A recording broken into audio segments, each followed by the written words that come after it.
would corrupt the minds of children, but would corrupt the minds of children. But little did he know that one day, a single drop of that same poison would save the life of someone in his own house. My name is Imaan.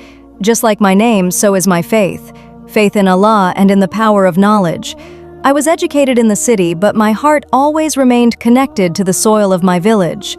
When I completed my education, I had many job opportunities in the city, but I rejected all of them and decided to return to my village.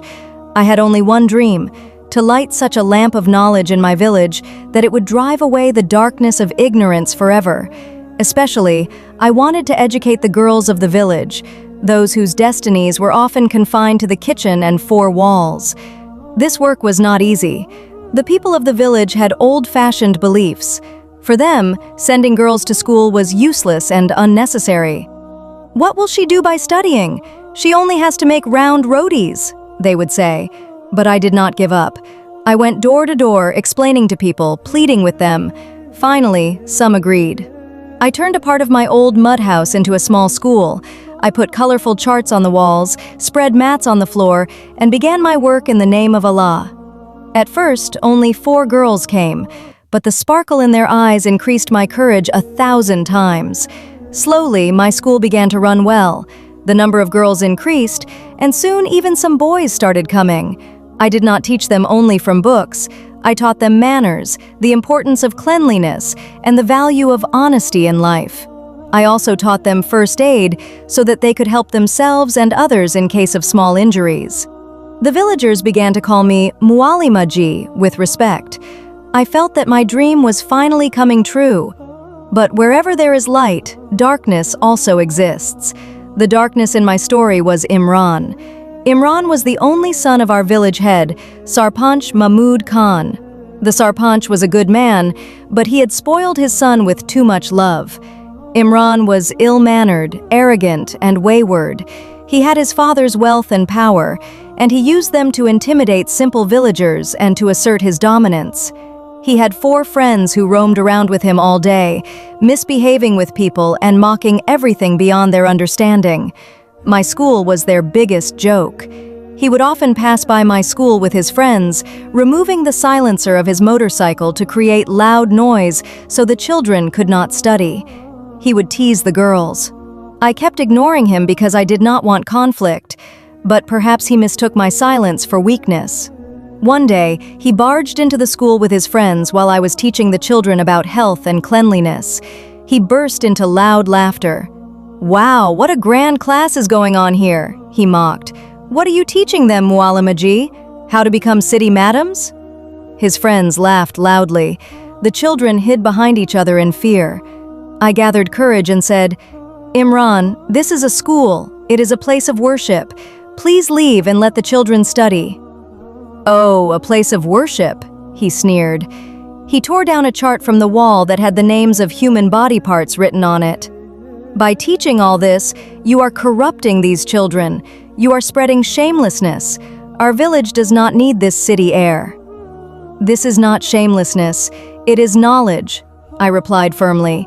"It helps children understand their bodies so they can stay healthy." "Stop your lecture," he shouted. His pride was hurt that a woman had spoken to him in a raised voice. "I am the Sarpanch's son, and I order you to shut down this school drama. Otherwise, the consequences will not be good."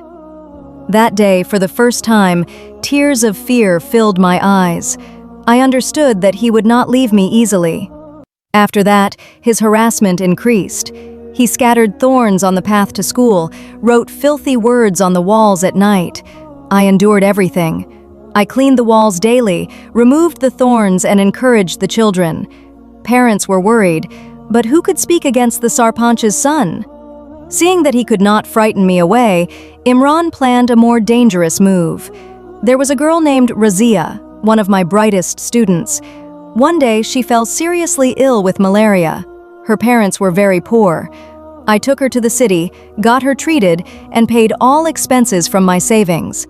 Imran watched everything.